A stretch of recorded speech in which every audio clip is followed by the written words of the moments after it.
नमस्कार, मैं हूं गिरीश गैरोला और आप देख रहे हैं मेरू रैबार। आज की बड़ी और बेहद शुभ खबर लेकर हम आपके साथ जुड़े हैं। मां गंगा की उत्सव डोली अपने शीतकालीन प्रवास मुखबा से गंगोत्री धाम के लिए विधिवत रवाना हो चुकी है और इसी के साथ ही उत्तराखंड में चार धाम यात्रा की विधिवत शुरुआत हो जाएगी। गौरतलब है कि गंगोत्री धाम में अक्षय तृतीया से एक दिन पहले मां गंगा की उत्सव डोली अपने मायके मुखबा से प्रस्थान कर रात्रि निवास के लिए भैरव मंदिर भैरव घाटी पहुंचती है, जबकि मां यमुना की उत्सव डोली अक्षय तृतीया को ही पैदल चलकर सीधे यमुनोत्री धाम पहुंचती है। पौराणिक काल से ये व्यवस्था चली आ रही है।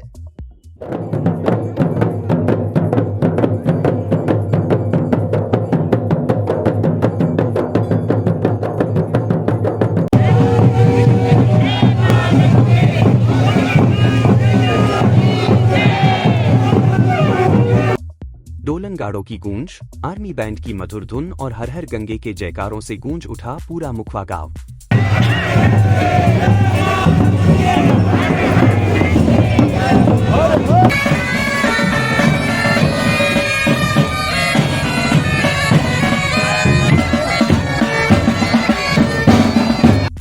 मुखवा गांव को मां गंगा के मायके होने का गौरव प्राप्त है और यहाँ के स्थानीय लोग मां गंगा की विदाई एक बेटी और एक बहन की तरह ही करते हैं। मायका कहा जाता है और ये कहा जाता है कि जिस तरह से एक बेटी की विदाई होती है, एक बहन की विदाई होती है, उसी तरह से माहौल दिखता है मुखबा में।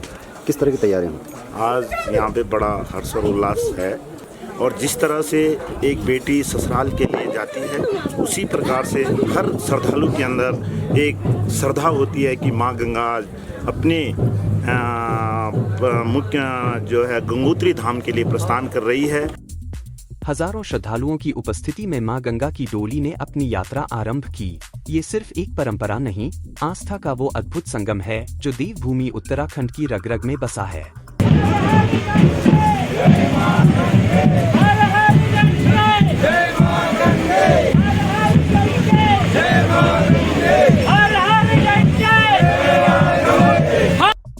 आज रात्रि विश्राम मां गंगा भैरव घाटी स्थित भैरव मंदिर में करेंगी और फिर कल प्रातः डोली वहां से गंगोत्री धाम के लिए आगे बढ़ेगी। कल खुलेंगे गंगोत्री धाम के कपाट और अब सबकी निगाहें टिकी हैं कल के उस शुभ क्षण पर जब अक्षय तृतीया के पावन अवसर पर ठीक सुबह 10:30 पर गंगोत्री धाम के कपाट श्रद्धालुओं के दर्शनार्थ खोल दिए जाएंगे। मां गंगा के इस दिव्य आगमन का साक्षी बनना एक सौभाग्य की बात है। यदि आप नहीं पहुंच पाए हैं तो मेरू रैबार पर बने रहिए। हम आपको गंगोत्री धाम से लाइव दर्शन और हर पल की अपडेट्स देंगे। अब आपसे विदा लेता हूं इस वचन के साथ कि मां गंगा सब पर कृपा बनाए रखें। जय मां गंगे, हर हर गंगे। आप देख रहे हैं मेरू रैबार न्यूज, उत्तराखंड की आवाज। मुखी मठ जो गंगा जी का शीतकालीन प्रवास है वहाँ पे माँ गंगा जी की वैसे तो 12 मास पूजा होती है और जब माँ गंगा जी दीपावली के बाद यहाँ पे स्थापित की जाती है तो मेन जो भोग मूर्ति है गंगा जी की जो मूर्ति है वहाँ यहाँ स्थापित होती है और आज के दिन यहाँ से माँ गंगा जी की भोग मूर्ति और उनके साथ माँ सरस्वती की मूर्ति और यहाँ से ठीक 1 किलोमीटर आगे मार्कंडेयपुरी है जहाँ पे माँ अन्नपूर्णा की मूर्ति रहती है, वो भी माँ गंगा के साथ वहाँ से प्रस्थान करेगी गंगोत्री के लिए। और यहाँ से फिर आगे जाके माँ भगवती, हमारी जो यहाँ की गांव की भगवती है जिसको हम ड्यांग की भगवती कहते हैं, वहाँ पे माँ गंगा थोड़ा विश्राम करेगी।